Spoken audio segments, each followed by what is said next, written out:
Hello all, இந்த problem ஃபேண்டாஸ்டிக்கான problem. இதை நிறைய ஸ்டெப்ஸில் சால்வ் பண்ணலாம், ரொம்ப லென்த்தியான மெத்தடில் சால்வ் பண்ணலாம். பட் ரிலேட்டிவ் வெலாசிட்டி யூஸ் பண்ணால் சூப்பராக இருக்கும். கொஷினை பாஸ் பண்ணி நல்லா படிச்சுக்கோங்க, ரொம்பவே நல்லா படிச்சுக்கோங்க ஃபர்ஸ்ட் டைம் படிக்கும் போதே. ஏன்னா ஃபுல் ஸ்டாப்பே இல்லாமல் கிட்டத்தட்ட லாஸ்ட்டாக ஒரு 3 லைன் பெருசாக இருக்கும் ஸ்டேட்மெண்ட்ஸ் எல்லாம். Okay fine. இப்போ இந்த ஏ வந்துட்டு கொஞ்சம் நகர்றாங்க, அவங்க கான்ஸ்டன்ட் வெலாசிட்டி. சியும் நகர்றாங்க, கான்ஸ்டன்ட் வெலாசிட்டி. கொஞ்ச நேரத்தில் இந்த பி வந்துட்டு சியை மீட் பண்ணிட்டாங்களாமா. ஸோ நான் என்ன பண்ணுறேன், இங்க பிசியை ஒரே இடத்துல போட்டுக்கிறேன்.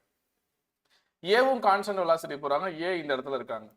சரி, இந்த ஏ பி வந்துட்டு சியை மீட் பண்ணும்போது ஏக்கும் பிசிக்குள்ள டிஸ்டன்ஸ் என்னன்னு பாத்தீங்கன்னா 3D சம்ல கொடுத்துருக்காங்க. ஓகே, இது நடக்கிறதுக்கு முன்னாடி அவங்களுக்கு டிஸ்டன்ஸ் என்னன்னு பாத்தீங்கன்னா 2D. ஓகேவா? இப்போ 3D, முன்னாடி 2D. அப்ப எவ்வளவு distance cover பண்ணிருக்காங்கன்னா 3D minus 2D. இவங்க டிங்கிற டிஸ்டன்ஸ் ரெண்டு பேருக்குள்ள டிஃபரன்ஸ். கரெக்டா? எக்ஸாக்ட்லி. ரிலேட்டிவ் வெலாசிட்டி, இப்போ டிஸ்டன்ஸ்னா அதே டைம்ல டிஃபரன்ஸ் எடுத்துட்டேன்னா ரிலேட்டிவ் வெலாசிட்டி. அப்போ யார் ஃபாஸ்டா போயிருக்காங்க? 10. அப்போ ரிலேட்டிவ் வெலாசிட்டி சேம் டைரக்ஷன்ல போறாங்க, இவங்களும் இதே டைரக்ஷன்ல தான், தட் இஸ் எக்ஸ் டைரக்ஷன், இவங்களும் எக்ஸ் டைரக்ஷன். அப்போ relative velocity 10 minus 5 is equal to d by time. 3D minus 2D by time, so d by d. அப்போ 10 மைனஸ் 5 ஓடது வந்துட்டு 5 is equal to d by t. அது equation number 1ன்னு வச்சுக்கோங்க. Okay, அடுத்தது இங்க வருவோம். u வந்துட்டு பிங்கிற எலிஃபென்ட் வந்துட்டு யூங்கிற ஸ்பீட்ல போறாங்க. அவங்க ஸ்பீடா போனா மட்டும்தான் அவங்கள போய் மீட் பண்ண முடியும். கரெக்டா? இவங்க கான்ஸ்டன்ட் வெலாசிட்டி. இப்போ இவங்க மீட் பண்ணிட்டாங்க. மீட் பண்றதுக்கு முன்னாடி டிஸ்டன்ஸ் என்ன? d.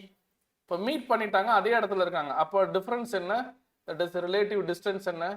d minus 0 by t. Velocity எவ்வளவு? கண்டிப்பா யார் அதிகமா இருக்கணும்? u தான் அதிகமா இருக்கணும். யாரை விட? Compared to c. So relative velocity u minus 10. அப்போ d by t is equal to u minus 10. So left sides are equal. இதுவும் இதுவும் ஈக்குவல் தானே?